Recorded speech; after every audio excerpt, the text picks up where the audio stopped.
Assalamualaikum warahmatullahi wabarakatuh. Kami dari kelompok 9 yang beranggotakan 1. Miftahul Jannah dengan NIM 205231263, 2. Desila Rosyana Putri dengan NIM 205231266, dan yang terakhir Fana Octavia dengan NIM 205231278 ingin mempresentasikan hasil dari diskusi kelompok kami yang berjudulkan Akuntansi Islam. Pengertian akuntansi Islam. Akuntansi Islam di dalam bahasa Arab disebut dengan kata muhasabah. Pertama, muhasabah dengan arti musalah, perhitungan, dan munakosyah, perdebatan. Kemudian, dilanjutkan dengan pembalasan yang sesuai dengan catatan perbuatannya dan tingkah lakunya serta sesuai pula dengan syarat-syarat yang telah disepakati. Kedua, muhasabah dengan arti pembukuan atau pencatatan keuangan seperti yang diterapkan pada awal munculnya Islam. Juga diartikan dengan perhitungan modal pokok serta keuangan dan kerugian. Dengan pengertian akuntansi syariah ini, maka realitas sosial akan dikonstruk melalui nilai tauhid dan ketundukan pada jaringan-jaringan kuasa ilahi yang semuanya dilakukan dengan perspektif khilafatullah fil ardi, yaitu suatu cara pandang yang sadar akan hakikat diri manusia dan tanggung jawab kelak di kemudian hari di hadapan Allah Subhanahu wa Ta'ala. Ayat dan hadis tentang akuntansi Islam. Yang pertama, Al-Quran Surat Al-Baqarah ayat 202 yang artinya, mereka itulah yang memperoleh bagian dari apa yang telah mereka kerjakan dan Allah Maha cepat perhitungannya.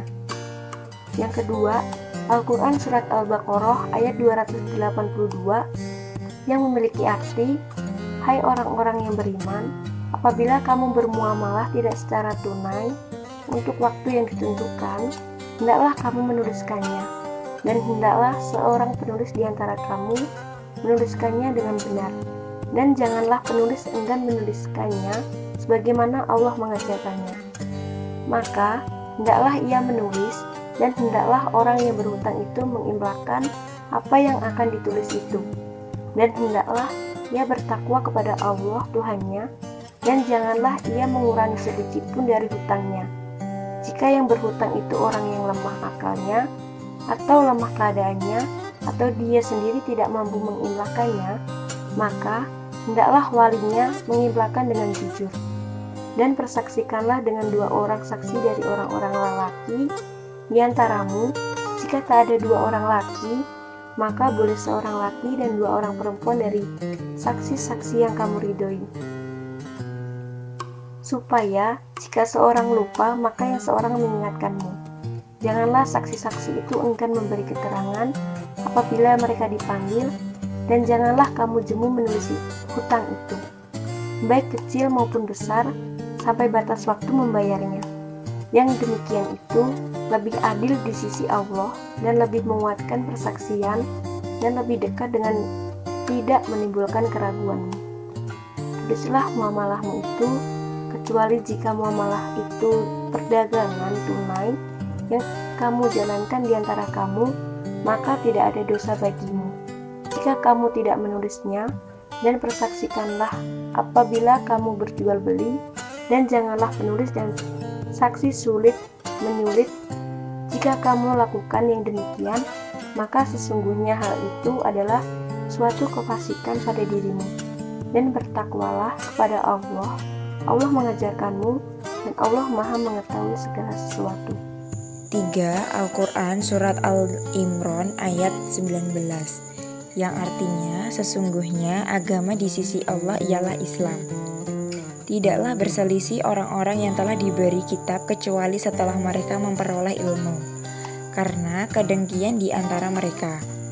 Barang siapa ingkar terhadap ayat-ayat Allah, maka sungguh Allah sangat cepat perhitungannya. 4. Al-Quran Surat Al-Isra ayat 35 yang artinya, dan selesaikan ukuran jika Anda mengukur dan timbang dengan timbangan yang betul. Itu lebih penting untuk Anda dan kesan yang lebih baik. 5. Al-Quran Surat Al-Syu'ara ayat 181 sampai 184, yang artinya, lengkapkan ukuran dan jangan masukkan mereka yang memudaratkan, dan timbang dengan skala lurus, dan jangan menyakiti manusia atas haknya, dan jangan berleluasa di bumi dengan membuat kerusakan. Dan bertakwalah kepada Allah yang menciptakanmu dan orang-orang yang dahulu. Analisis ayat dan hadis akuntansi Islam. Pertama, Al-Quran Surat Al-Baqarah ayat 202. Maksud dari ayat di atas dapat dijabarkan bahwa mereka sudah dapat menyamakan permintaan hatinya yang diucapkan oleh lidahnya dengan kesungguhan jasmaninya dalam berusaha dan beramal. Buahnya ialah keberuntungan dan kebahagiaan. Ayat ini ditutup dengan peringatan bahwa Allah sangat cepat perhitungannya. Maksudnya, agar setiap manusia tidak ragu-ragu dalam berusaha dan beramal, sebab seluruhnya akan diperhitungkan oleh Allah dan tidak akan dirugikan seorang pun juga. Perhitungan Allah sangat cepat dan tepat, sehingga dalam waktu sekejap saja, setiap manusia sudah dapat melihat hasil usaha dan amalnya, dan sekaligus akan dapat menerima balasan dari usaha dan amalnya itu dari Allah. 2. Quran Surat Al-Baqarah ayat 282. Kepada para penulis diingatkan agar janganlah penulis menolak untuk menuliskannya sebagai tanda syukur, sebagaimana Allah telah mengajarkan kepadanya kemampuan membaca dan menulis. Maka hendaklah dia menuliskan sesuai dengan pengakuan dan pernyataan pihak yang berhutang dan disetujui oleh pihak yang menghutangi. Jika yang berhutang itu orang yang kurang akalnya, tidak pandai mengurus harta karena suatu dan lain sebab, atau lemah keadaannya seperti sakit atau sangat tua, atau tidak mampu mendiktekan sendiri karena bisu atau tidak mengetahui bahasa yang digunakan, atau boleh jadi malu, maka hendaklah walinya mendiktekannya dengan benar dan jujur. Jika yang seorang dari perempuan itu lupa, maka perempuan yang seorang lagi yang menjadi saksi bersamanya mengingatkannya. 3. Quran Surat Al-Imran ayat 19. Sesungguhnya agama yang diridhoi di sisi Allah ialah agama Islam, yakni syariat yang dibawa oleh para rasul dan dibina atas dasar ketauhidan. Menurut satu qiraat dibaca anna sebagai badal dan inna yakni badal ihtimal. Tidaklah berselisih orang-orang yang diberi kitab, yakni orang-orang Yahudi dan Nasrani dalam agama. Sebagian mereka mengakui bahwa merekalah yang beragama tauhid, sedangkan lainnya kafir, kecuali setelah datang kepada mereka ilmu tentang ketauhidan disebabkan kedengkian dari orang-orang kafir. Di antara sesama mereka siapa yang kafir pada ayat-ayat Allah, maka sesungguhnya Allah cepat sekali perhitungannya, maksudnya pembalasannya. 4. Quran Surat Al-Isra ayat 35. Allah memerintahkan kepada kaum muslimin agar menyempurnakan takaran bila menakar barang dagangan. Maksudnya ialah pada waktu menakar barang hendaknya dilakukan dengan setepat-tepatnya dan secermat-cermatnya. Oleh karena itu, seseorang yang menakar barang dagangan yang akan diserahkan kepada orang lain sesudah dijual tidak boleh dikurangi takarannya karena merugikan orang lain.